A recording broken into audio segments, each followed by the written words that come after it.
जय हिंद। ये हमारी 10 क्वेश्चन की शीट है।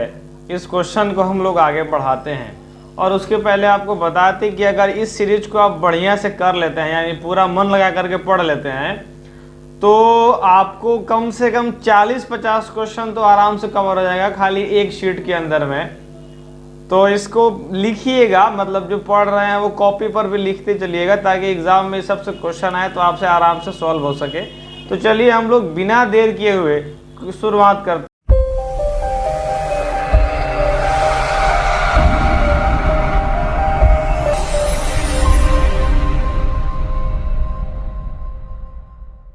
अब इसमें कह रहा है कि विच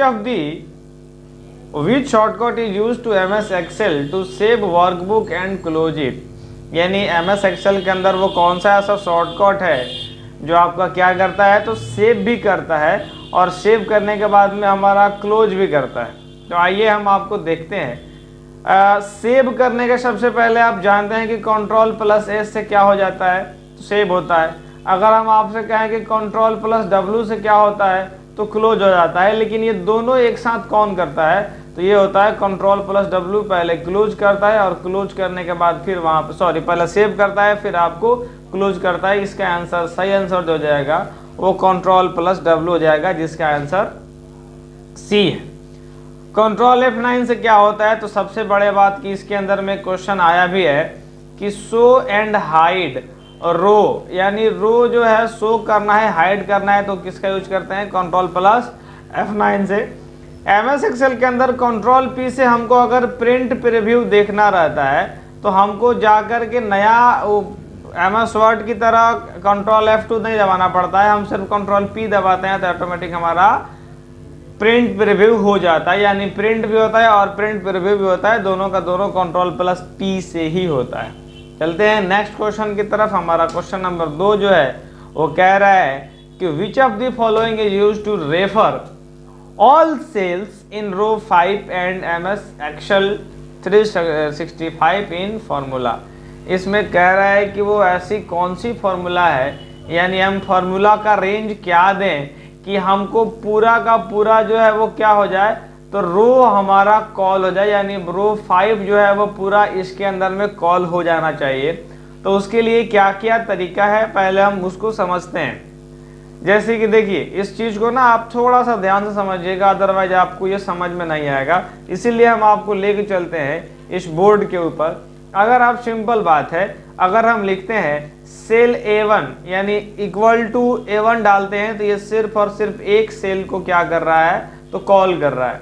अगर हम लिखते हैं cell A1 is to A3 यानी ये किसको कॉल कर लिया, तो A1 हो गया, A2 हो गया, A3 हो गया, यानी 3 सेल इसके अंदर में कॉल हो गए। यानी ये फॉर्मूला 3 सेल को इंडिकेट कर रहा है। आप थोड़ा सा और ध्यान से समझिएगा। अगर हम गए इक्वल टू लिखे और लिख दिए, मान लीजिए कि हमने A2 से ले करके B2 तक लिखा, तो जानते हैं यहाँ पर क्या हो जा रहा है। अब आप इसके अंदर में अगर हम आपसे कॉलम की वैल्यू पूछे और इसके अंदर अगर रो की वैल्यू पूछे तो प्रयास करिए निकालने का। यानी कॉलम हो जाएगा A और रो हो जाएगा हमारा, मतलब A और B कॉलम हो जाएगा और रो हो जाएगा सिर्फ 2, यानी दोनों का लिमिट है। यानी ये दोनों जो है वो कॉलम हो गए और ये हो गया हमारा रो। इसके अंदर में टोटल सेल कितने हो जाएंगे, तो सेल हो जाएंगे टोटल 4 सेल। अब इस कैसे होगा हम आपको एक्सेल में करके दिखाते हैं। मान के चलिए कि हमने लिखा है, सिर्फ और सिर्फ हमने लिखा है एक, इसको पहले मिटाते हैं, मिट जा। इसको मिटाने के बाद लिखते हैं इक्वल टू और सेल A1, यानी हम इसके अंदर में सिर्फ और सिर्फ A1 लिखते हैं। इसको पहले तरह से काटते हैं और लिखते हैं सेल A1। तो देखिए A1 लिखे तो सिर्फ और सिर्फ इसको कॉल कर रहा है। अगर यहीं पर लिख देंगे यहाँ से B2, तो देखिए अब ये 4 सेल को कॉल करने लगा।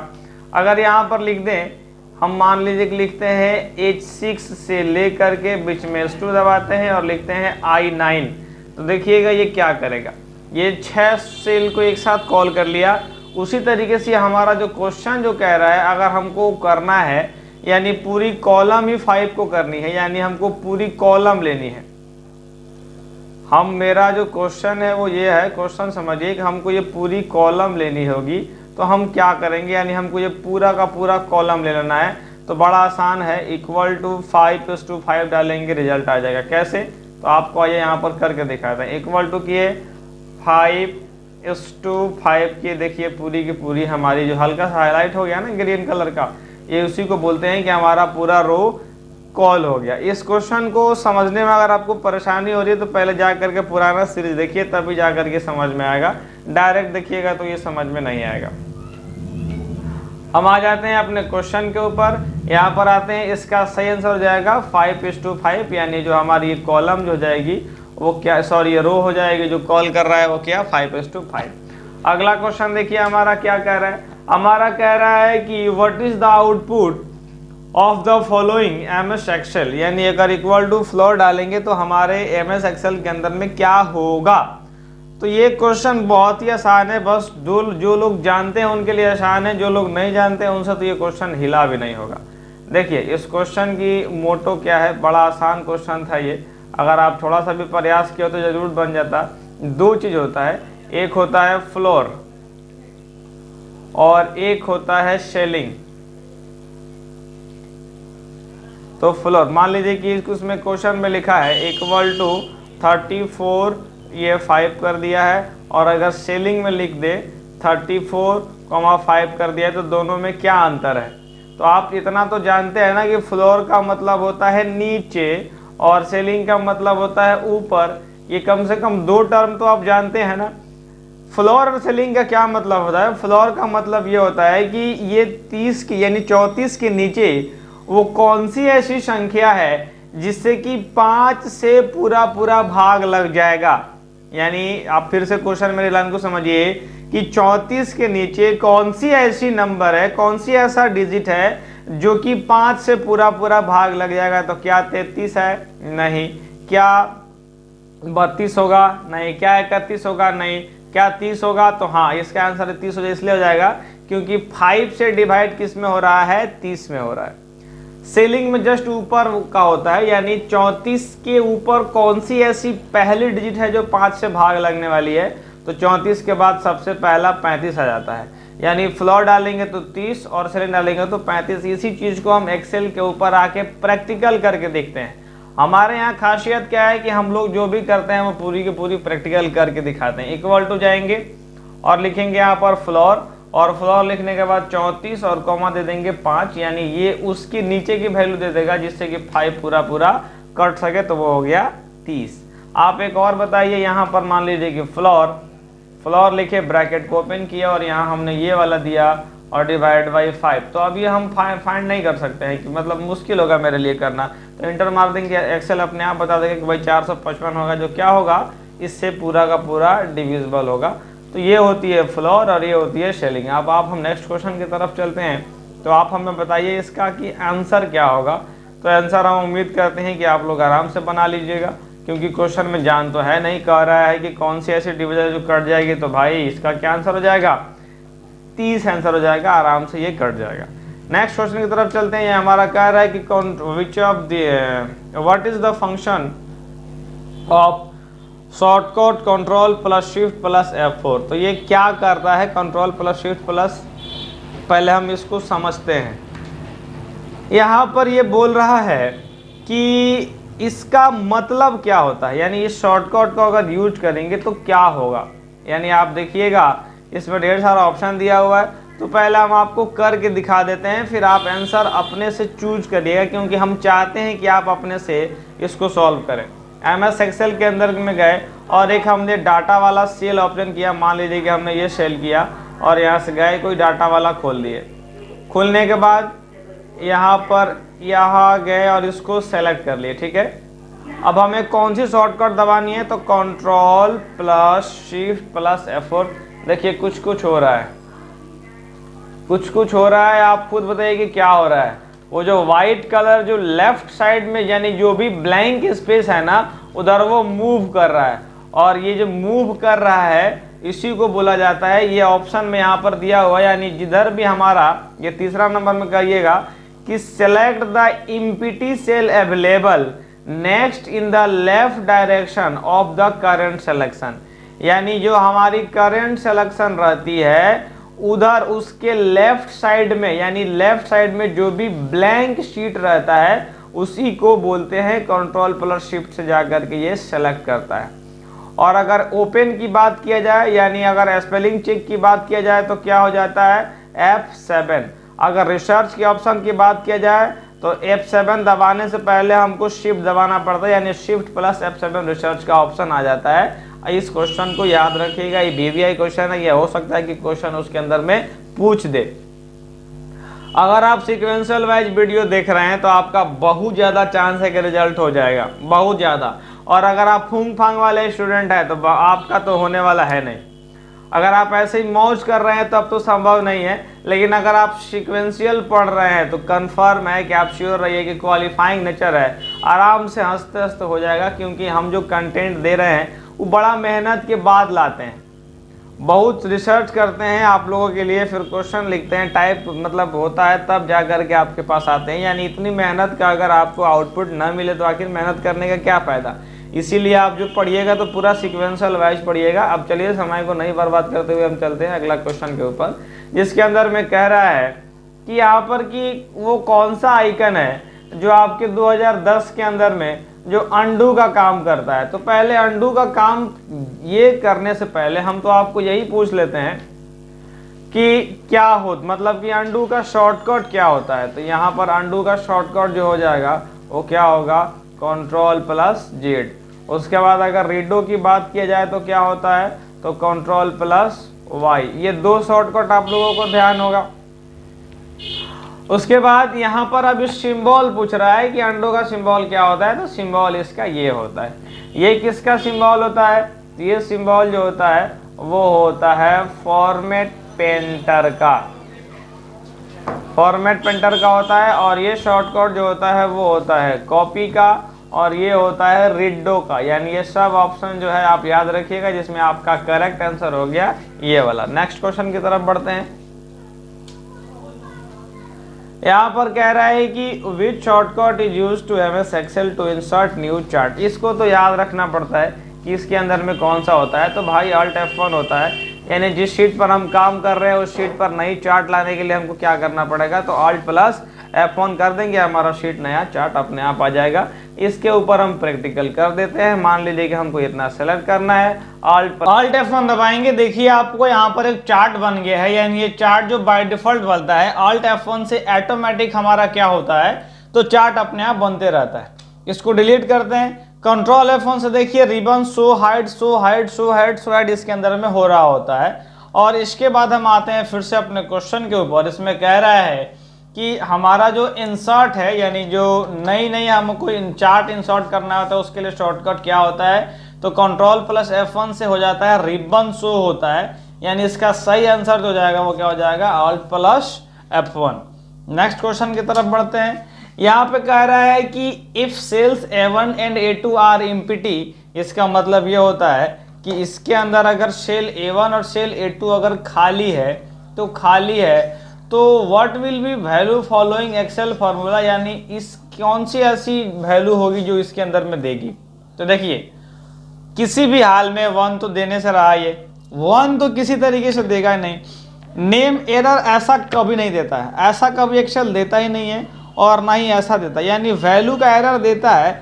लेकिन आपको हम बताएंगे आगे सीरीज में कि वैल्यू का सीरीज कब ऐसा किस कंडीशन में ऐसा एरर आता है। इसका आंसर हो जाएगा 0, यानी 2 जब हम एम्प्टी खाली अगर सेल को मल्टीप्लाई कर देंगे, और मल्टीप्लाई करने का फॉर्मूला क्या होता है, तो एक होता है प्रोडक्ट, और अगर हम चाहते हैं तो डायरेक्ट भी ये स्टार वाला सिंबल लगा करके मल्टीप्लाई कर सकते हैं। तो इसका सही आंसर हो जाएगा 0। अगला क्वेश्चन देखते हैं। यहाँ पर लिखा है कि which of the following is available under the data type of MS Excel 10। ये क्वेश्चन जो है ना हमें जानबूझ के दिया गया है ताकि हम कंफ्यूज हो सकें। आप इस क्वेश्चन को थोड़ा ध्यान से पढ़िएगा, इसमें क्या कह रहा है। इस क्वेश्चन में लिखा हुआ है कि MS 10 के अंदर जो टैब का ऑप्शन होता है, सॉरी जो डाटा का ऑप्शन होता है, इस डाटा के अंदर में ये कौन सी ऑप्शन है। तो देखिए सेव का ऑप्शन किसके अंदर में होता है, फाइल के अंदर में होता है। होम का टेबल के अंदर किस में होता है, इंसर्ट के अंदर में होता है। और पेस्ट का ऑप्शन किसके अंदर में होता है, होम के अंदर में होता है, लेकिन साथ साथ होम के अंदर भी फिल्टर का भी ऑप्शन होता है। होम के अंदर ही फिल्टर का ऑप्शन होता है और डेटा टैब के अंदर भी फिल्टर का ऑप्शन होता है। इसीलिए क्वेश्चन हमको दे दिया गया है कि हम ज़्यादा से ज़्यादा कंफ्यूज हो सके, लेकिन आपको कंफ्यूज होना नहीं है। पेस्ट जो है वो होम के अंदर आता है और फिल्टर भी होम के अंदर आता है, लेकिन डेटा टैब के अंदर भी आता है। इसीलिए इसका सही आंसर हो जाएगा यहाँ पर फिल्टर। और हम इसको आपको करके दिखाते भी हैं। जैसे कि मान लीजिए कि हम एक्सेल के अंदर गए और एक्सेल के अंदर जा करके एक टैब आता है, यहाँ पर आप देख सकते हैं डेटा टैब।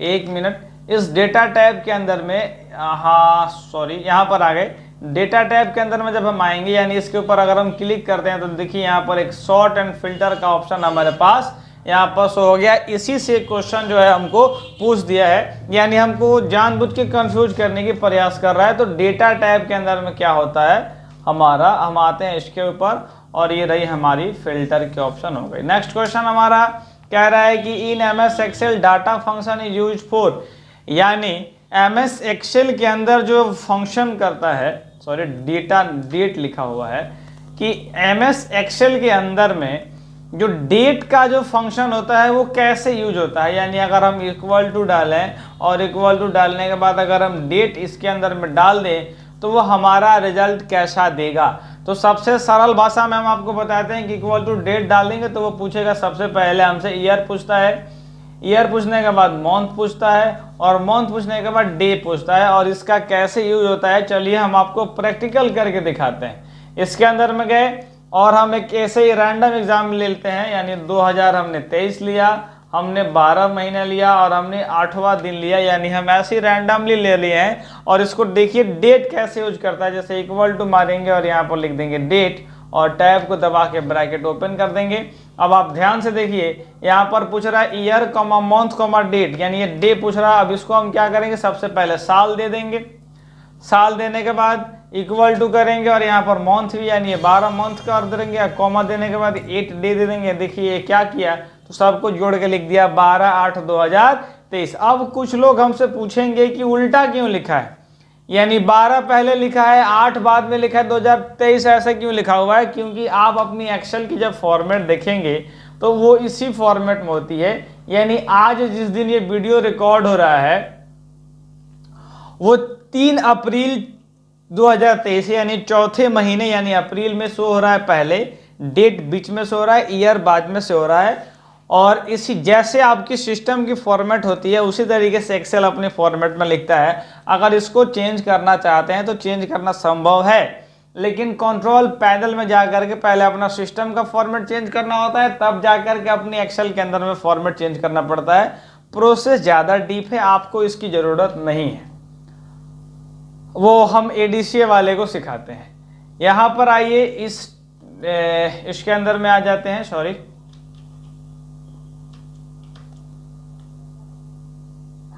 तो यहाँ पर आ गए और आपको हम क्या बता रहे थे कि यहाँ पर सबको ऐड कर देता है, नंबर ऑफ ईयर और मंथ पर डे हमको शो हो जाता है, इसलिए हमारा आंसर हो जाएगा ये वाली। नेक्स्ट क्वेश्चन देखते हैं। नेक्स्ट क्वेश्चन कह रहा है कि इन राउंडिंग एरर कैन अकर, यानी राउंडिंग के अंदर में क्या होता है, यानी राउंड। अब देखिए, अब ये राउंडिंग जो होता है ना, ये एक एक्सेल का ऐसा कमांड है जो कि 3-4 फॉर्मेट में बना हुआ होता है। एक होता है राउंडिंग अप, एक होता है राउंडिंग डाउन, और एक होता है राउंडिंग राइट, और एक होता है राउंडिंग लेफ्ट। यानी ये चारों का चारों जो है वो क्या करता है, तो मतलब कि सारे फार्मूला को राउंड फिगर में ला देता है। यानी आपको जो मल्टीप्लाई और डिवीजन का जो होता है ना, वो पॉइंट वाली वैल्यू, मान लीजिए कि मेरा 20.59 है, अगर हम इक्वल टू राउंड लगा देंगे तो ये हमको एग्जैक्ट ये डेसिमल वाली वैल्यू हटा करके और डायरेक्ट 21 लिख देगा। कुछ इस तरीके से करता है राउंड अप राउंड डाउन। तो इसका जो आंसर हो जाएगा वो हो जाएगा व्हेन यू मल्टीपल डिवीजन और एक्सपोनेंशियल। तो तीसरा नंबर कह रहा है कि because Excel user hidden decimal place in computation और when you show the result formula with different decimal line. इसका आंसर जो जाएगा वो ये वाला हो जाएगा। क्यों? क्योंकि हमारी मल्टीप्लिकेशन और डिवीजन और ये जो वैल्यू को क्या करता है तो राउंड कर देता है, यानी इसका आंसर हो जाएगा ए वाला। हम आपसे मिलते हैं नेक्स्ट सीरीज में, यानी ये वाली क्वेश्चन यहीं पर कंप्लीट होती है और अब हम मिलेंगे अब आपसे नेक्स्ट सीरीज में। इतना यहाँ तक देखने के लिए आपका बहुत बहुत धन्यवाद।